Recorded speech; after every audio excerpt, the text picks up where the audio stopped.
अभी हाल फिलहाल में गाज़ियाबाद में एक घटना सामने आई है जिसमें एक पिता के सामने उसके पुत्र ने तड़प तड़प कर दम तोड़ दिया।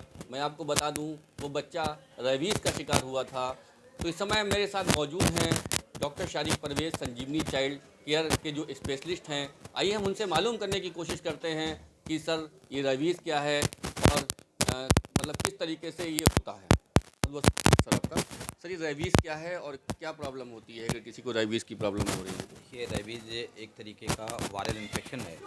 आमतौर पे ये जानवरों से शुरुआत होती है। आम ज़्यादातर उन जानवरों में जो कार्निवोरस होते हैं, कुछ वेजिटेरियन जानवरों में भी होता है, चूहे में, कुछ हद तक मंकी में। सबसे ज़्यादा तौर पे ये देखा जाता है कि ये कुत्तों में बहुत ज़्यादा होता है। इस बीमारी का सबसे ख़राब पहलू ये है कि ये 100% फेटल है, मतलब होने के बाद में बचना नहीं है। इसलिए इसमें सिर्फ एक ही चीज़ है, इसका इलाज नहीं है, इसमें एक्सपोज़र प्रोफाइलैक्सिस है, पोस्ट एक्सपोज़र प्रोफाइलैक्सिस। यानी कि जब आप रेबीज़ वायरस से एक्सपोज़ हो जाएंगे तो आपको प्रोफाइलैक्सिस लेनी है, यानी कि बीमारी को होने से पहले बचाना है।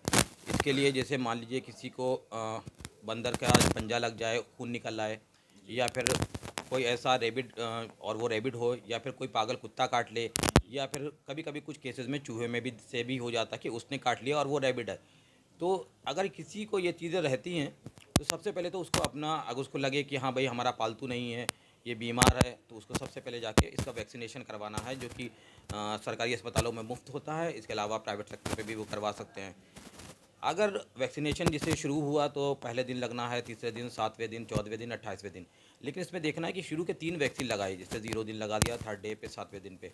उसके बाद में देखना है कि वो जानवर जो हमें काटा वो जानवर ज़िंदा है कि नहीं, क्योंकि आमतौर पर रेबीज़ होने के बाद में 10 दिन के अंदर हर हाल में मौत हो जाती है। अगर वो जानवर ज़िंदा है तो इसका मतलब वो रेबिट से इन्फेक्टेड नहीं था, नहीं तो अपने बाकी की वैक्सीन उसको छोड़ सकते हैं।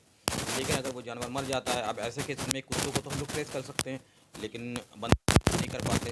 तो बेहतर तरीका होता है लगे जहाँ पर आपके ब्लड का मतलब कॉन्टेक्ट जो है वो ब्लड से हो जाए, क्योंकि ये वायरस ऐसा नहीं होगा कि सिर्फ चाट मतलब छूने से हो जाएगा। कभी कभी उनके कुत्तों के चाटने से होता है, जो कहीं पे घाव वाली जगह पे चाटेंगे उससे। अगर ऐसी कोई चीज़ होती है तो फिर उसको फ़ौरन प्रोफाइलैक्सिस करवानी है। प्रोफाइलैक्सिस में 3 वैक्सीन ज़रूर लगवानी है, और देखना है कि 10 दिन के अंदर अगर जानवर मर जाता है तो फिर बाकी वैक्सीनेशन अपना पूरा कंप्लीट करना है, 14 दिन, 28 दिन, और उसके बाद अगर बूस्टर डोज ज़रूरत पड़ती है तो 90 डेज़ की। और अगर जानवर ज़िंदा रहता है तो फिर जो है 10 दिन के बाद में इसको छोड़ सकते हैं। लेकिन कभी भी इस चीज़ को हल्के में ना ले, क्योंकि मैं आज दूसरी बार ये फिर यही कहना है कि ये 100% फेटल है, इसका इलाज कोई नहीं है। इसमें अगर रेबीज़ हो जाएगा तो फिर मरना ही मरना है। और दूसरी ख़ास बात ये होती है कि ज़रूरी नहीं कि रेबीज़ वायरस जो होता है वो आज किसी ने काटा तो आज ही वो उसके लक्षण उत्पन्न हो जाएं। कभी कभी होता है कि आप जो लक्षण होते हैं वो सालों साल प्रिवेल मतलब जो है एक हिडन फोकस जहाँ पे जो है वायरस पड़ा रहता है शरीर के अंदर, उसके बाद में कई साल के बाद, 5 साल, 2 साल, 5 साल, 10 साल के बाद में वो उभर के सामने आता है।